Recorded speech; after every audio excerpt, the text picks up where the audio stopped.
Hello. Wanted to talk a little bit today about the state of the market and where things are, where I think we're headed. This is a lot to cover. It's all very vague and theoretical, so I feel like it wasn't quite deserving of a write-up, and this is just a casual video. So, where have we been for this whole year? It's been a crazy year. We started out, kicked off into a bull market, a little bull run, with everybody getting out of the last tax season and being ready to make gains again. Just the whole new year kicked things off really nicely. And we very quickly found ourselves into this, we went into this meme card meta. The memes were going crazy. Everybody was making their own versions of memes for a while. This was in January, late Jan. And that was it. That was what everybody was doing. Everybody's attention was on these cards and these drop mechanics.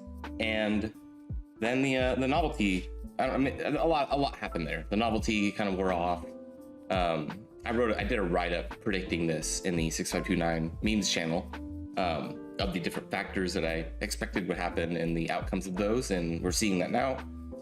People would miss drops and dump them, and as the odds got lower, the value of holding got lower, and just a lot of factors. But anyways, so we moved on to this checks meta, where everybody was copying these checks and these large quantity open editions. That started, I don't know when that started. How long has this been going on for now? Maybe about 50 days. We'll say 50 days ago.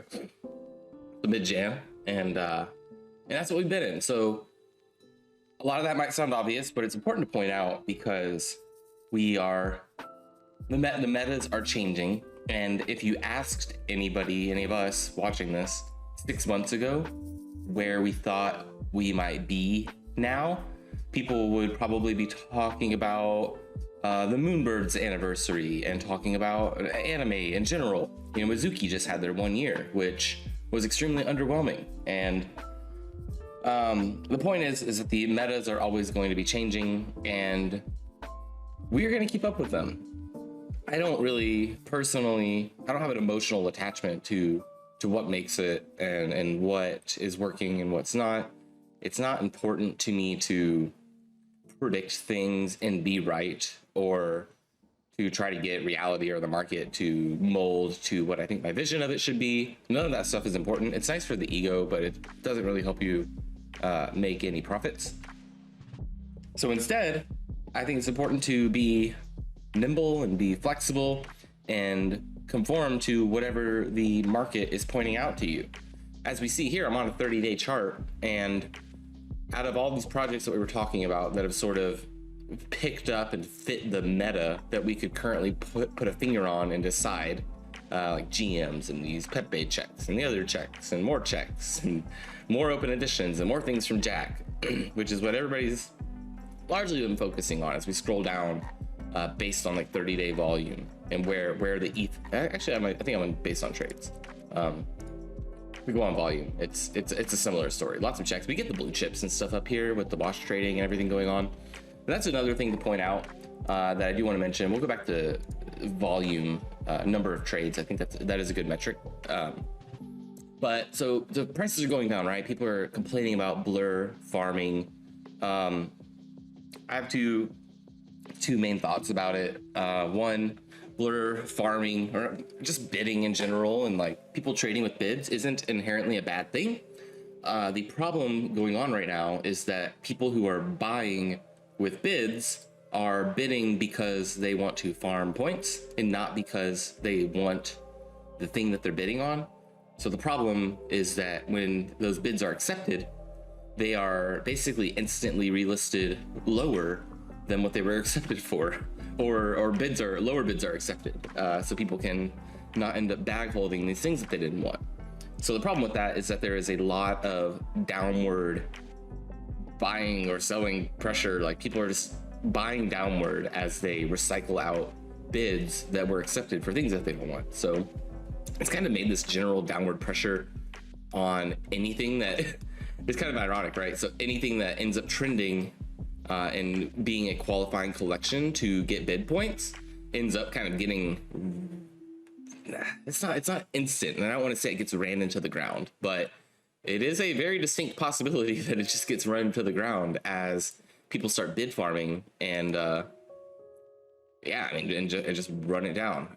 We can kind of see that happen here. This project was had like a little bit of attention, but it just kind of starts stair stepping down as people start trading with bids, and we see maybe not the last 30 minutes, but we see just like so many bids get accepted on this project. And if you actually like tracked down the transfer of tokens, you can probably see a lot of it is just blur bid farming, which is cool, but it makes it really hard for anything to get any legs, because as soon as it is trending, it will get bid into the ground.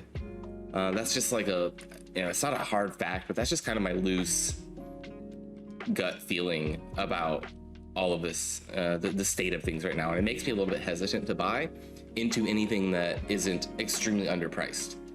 So, if I'm buying in like the 0.01 range, it has so much room to go up. If you're at 0.01 or 0.02, you're not going to get, it's too low for bid farming. So that seems fine. But as you start to buy higher, it gets a little spooky, and you could get bid farmed into the ground.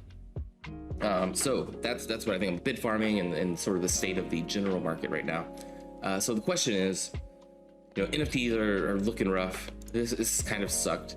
This check stuff is boring. We caught chungos. This stood out to me, and I pointed it out very hard to everybody.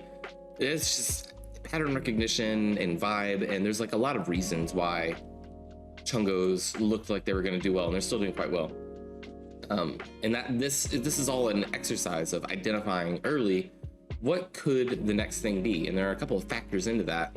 And reasons why I was interested in chungos was that, like, first off, I just thought it was a good product to market fit. Like, they had the vibe, they weren't trying to do too much. They're like kind of, the art's good, but they're kind of like dumb and ugly, and I just know that people are into that, at least for a little while. Like, I don't know the long-term appeal, but I knew that it had short-term appeal, and it had quite a long run-up. It was 0.01. And another important factor is that, so it was a right buying point, 0.01 to 0.02, right? It's not going to get bid into the ground, even though this was before the blur drop. But there's also this factor of, if I buy it now, what are the odds that they're going to be doing something in 1 to 2 weeks? And with chungos, what are the odds that they're going to be relevant in, let's say, 1 to 3 weeks? We'll give it a little bit of time. So you look at checks. Checks, this guy, Jack Butcher, he cares about his image and his ego, and he's like a very, very image-focused guy. He's like a designer. You can just tell by his tweets. So was he going to drop checks and just disappear and let it go to zero and let that tarnish his image? Or was he going to work on it and have something to deliver in 1 to 3 weeks? It was the latter. And with chungos, they were a paid mint gone free. So usually with a paid mint, there's like it's an assumption here. None of this stuff is firm, but with a paid mint, there is an assumption that there's a lot of work behind it, and they're trying to fund something, and they have something planned down the road that they plan to deliver on. And with chungos, I couldn't tell you what that is, but I did know, just based on their social media, that they had a lot of social content, and that they were going to be posting unique new things. They're posting these, like, they're making cool memes and images and just like doing stuff. And I just know that people are into this and value it, and that it was going to have attention because it just fit all those factors. So, and that's exactly what happened. It cooked for a week down at 0.01, 0.02. Everybody was saying it's dead after I bought here, and I knew it wasn't. That's why I bought 10. And I started selling on the way up, and obviously, like, I mistimed it a little bit. I spooked myself doing too deep of due diligence. There was like this scammer, literally like a scammer wallet, like wash trading these. So it was like a little sketchy, and like I just dumped them all and took my 10x and went home. But that, anyways, so the important points here are that there is going to be attention on it later, right? And that you are buying early. The idea is that you're buying before everybody else buys and recognizes it and starts to FOMO, and then you just wait for everybody to do that. Same idea with the base introduced. This happened on an extremely quick timeline, but we saw it come out, did the extremely fast research. I already have a video about this, so I'm not going to dive into it, but basically it instantly knew that I could snag one of these low token counts for 0.04 and it would be a 10x. I just knew it based on a lot of factors. Go watch that video if you need an explanation. But the point is being able to identify these metas of what is this new project that is going to stick around and has the potential chance to capture some market with some novelty. So that brings me to my last point, where the market's been kind of a drag, and it's boring, and we don't know what's coming up next. And if you're not trading Jack projects, it's just kind of lame. And we wonder, like, what's next? Well, like I started this out 6 months ago, we didn't know what this was going to be like. We went into this manifold and artist meta, and the meme cards and the trading and the open editions and the burning. Like, nobody knew that was going to happen, and we don't know now what the quote unquote meta. And I don't even like that word too much, but I guess it's just the best word. But the whatever the novelty and the meta and what has people's attention 3 months from now, we don't know that. We know it's going to be something. The odds of NFTs and Ethereum and the blockchain and everything, like, literally disappearing and going to zero are zero. It's not happening at this point. So the question is where is the attention going to be?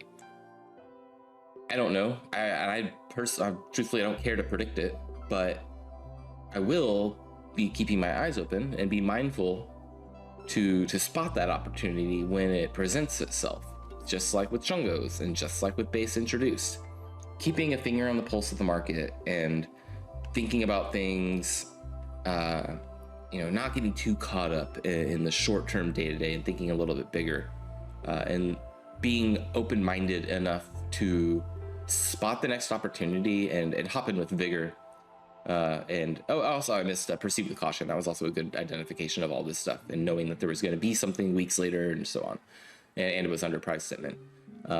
So I'm just hanging tight, looking for that next opportunity. I don't know what it's going to be. I don't care what it is. Maybe it's gaming. Maybe it's on Arbitrum. I have my eyes there.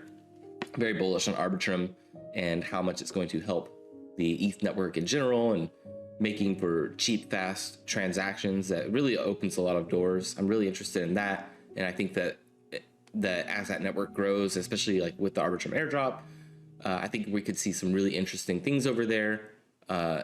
Similar to not exactly Wolf Game, but maybe types of projects that involve a lot of transactions that normally weren't possible because of gas and stuff. We might see something. Maybe something picks up on Arbitrum. Maybe, I don't know. Maybe it's some other brand, the Starbucks competitor. I can't think of anybody who launches some early token that we can get points or early tokens or an airdrop on. Like, I don't know what it's going to be. I don't really care what it is, but I know that between everybody here, that we are going to spot the opportunity and do our due diligence and hop in with vigor and ride whatever the next ride is, and whatever that looks like. Maybe it's metaverse, maybe it's I don't know. I'm not super confident that it's going to be like PFPs or anything like that, just because it got rode so hard previously. I do think they'll pop up again, but I don't know if we'll quite have the same frenzy as before. But our PFP projects individually will be fine, but I don't know as far as like a whole meta. But all that said, like, it doesn't really matter what I think, because we're just gonna do what works and keep our eyes peeled. So that's that's my perspective on the current state of the market and where we're at and where I think we're headed. I think it's all gonna be fine. That's why I'm still here every day working, and yeah, we're all gonna make it.